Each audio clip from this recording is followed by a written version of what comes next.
What's up? What's up?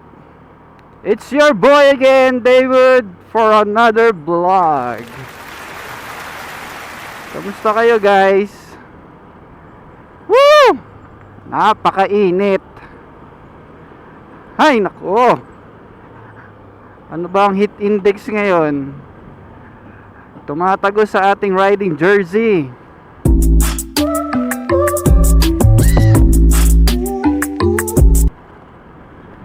So today,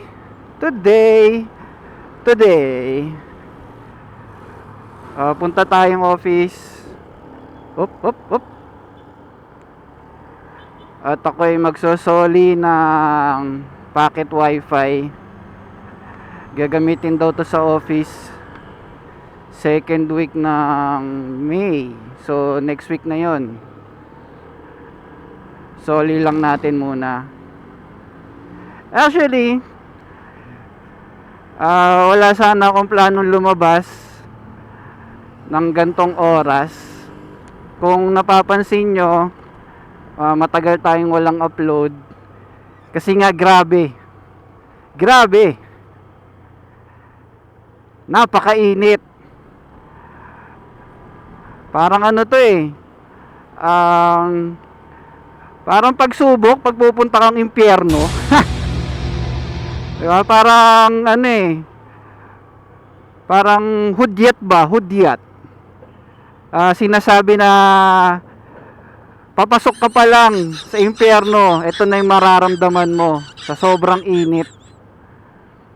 So no choice tayo.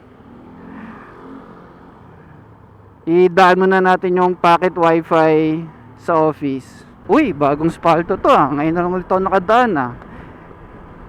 Oo, may spalto pa. Oh, basa-basa pa oh. So service road tayo dadaan. Lalabas tayo ng Osmeña Highway papuntang Makati. Sana hindi tayo machamba ng enforcer. Pero EDSA, yan. Pass tayo sa EDSA talaga. Hindi papasa tong outfit natin for today. Kahit papano naman malakas ang hangin. Napapawi ng hangin. Pero di talaga bad trip. Oop. Okay. Parang parang yung Pilipinas na lumalapit sa araw. Gaano ba kalayo ang araw sa sa Earth? Taas kamay ako sa mga motorcycle, taxi, Grab. Ayan, sa gantong kainit.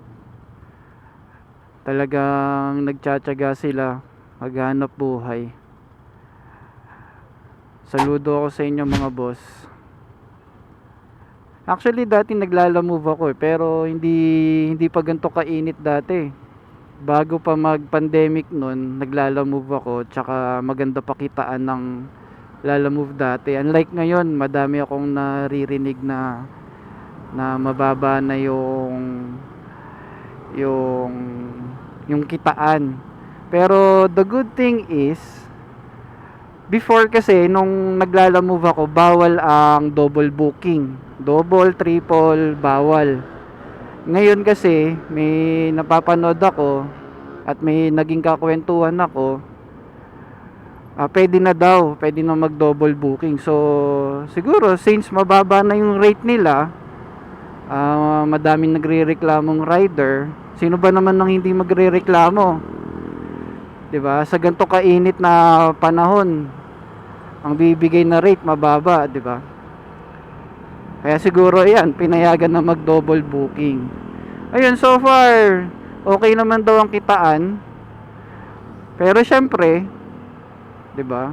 Sipag lang. Nung naglalala-move ako, mataas ang rate before kasi sino lang ba ang kalaban ni Lalamove nung araw? Si Grab lang naman, si Grab, ano ba 'yun? Grab Express ba ang tawag doon?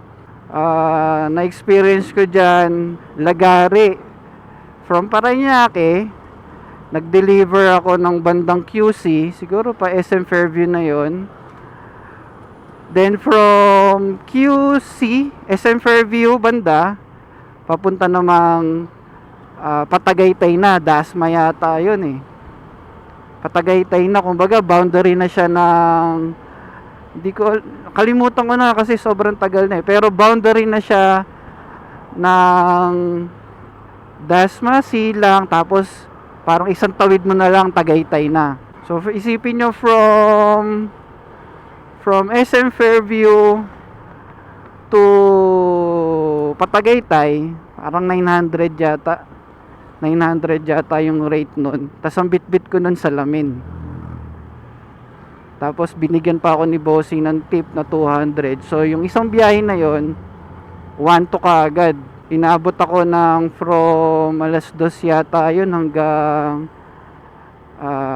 alas 2 hanggang alas 6. Balikan na yun hindi one way yun balikan na yun. Kumbaga, I mean balikan from SM Fairview, Tagaytay, then Tagaytay, pauwi Parañaque. So inabot ako ng ganong katagal.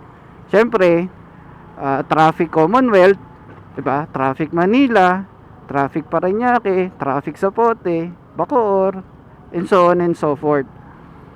So ganun katagal yung biyahe ko, hindi ko siya pwedeng ihataw kasi nga salamin yung dala ko. So in short, hindi ko alam kung para sa mga Lalamove riders dyan ngayon okay ba yung rate na yon, mataas ba, mababa ba, I don't know. Pero syempre sa era ko or nung time na naglalamove ako, solve na yon. Kasi magkano lang ba ang isang full tank noon? 'Di ba? Parang magkano lang ang 1 litro ng gas noon? Nasa 35, 40. Ngayon magkano na? Halos mag 70 na, 'di ba? So ang laki talaga ng difference. So, 'yun. Comment down below sa mga kabaro natin diyan na Lalamove kung sa tingin nyo ba mataas or mababa. Hindi ko alam.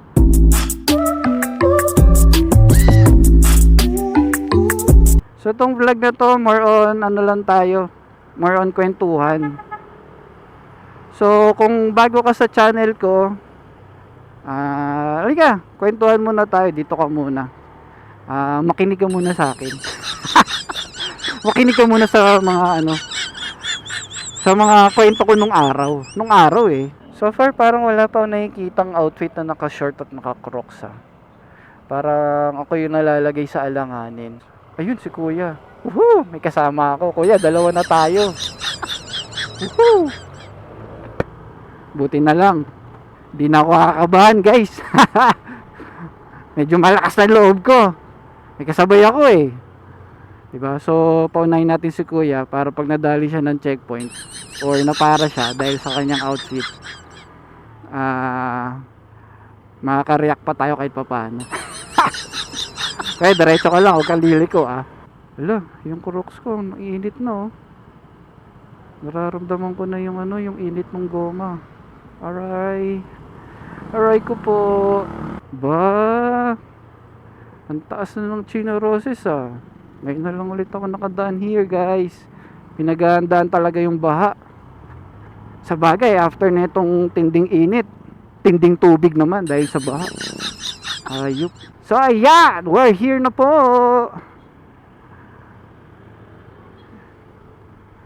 Sana meron tayong mapagpa-parkingan. So ayun guys, later. So ayun po naisoli na po natin yung packet wifi. Ang bilis lang Partida wala pa akong 5 minutes sa taas. Yung upuan ko napakainit. May nakikita ko pinapalo to So anong connection? Mainit pa din. Wala, ginaya ko lang. So ayun, biyahe na tayo pa uwi at makapagpahinga. So hintayin ko lang mawala itong init ng upuan para makaupo ako ng maayos. Feeling ko kaya na. Maluluto kasi yung ating ang ating eggs sa init. So ayun, let's go. Samahan nyo ako, biyahe na tayo pa uwi. Uwi na tayo. Ayoko magtagal sa impyerno. Sa ganito kainit.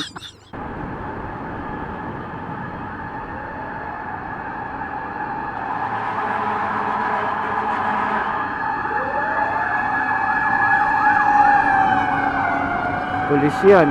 Ay, bombero. So, dapat giveaway sa bombero. Hindi pwedeng sabayan. Plano pala namin mag-upgrade ng scooter.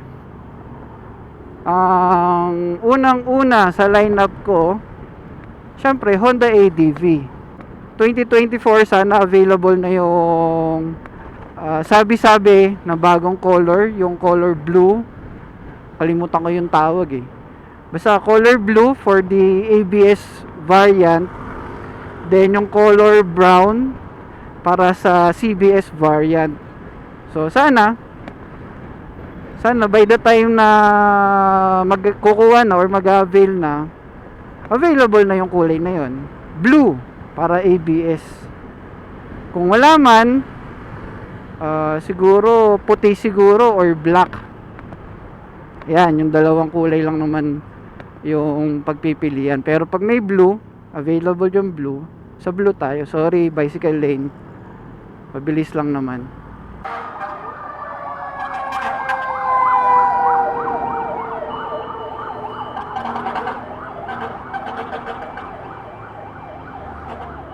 Yan, padaanin natin.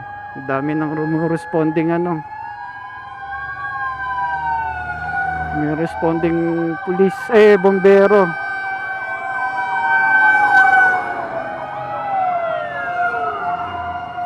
Priority sila, priority.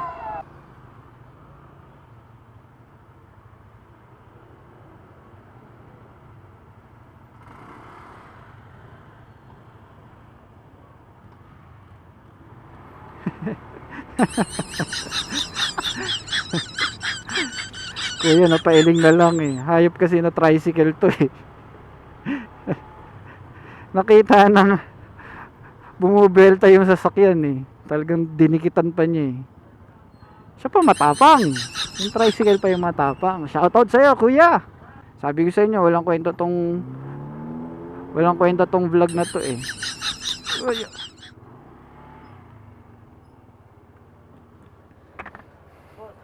So ayun pa no.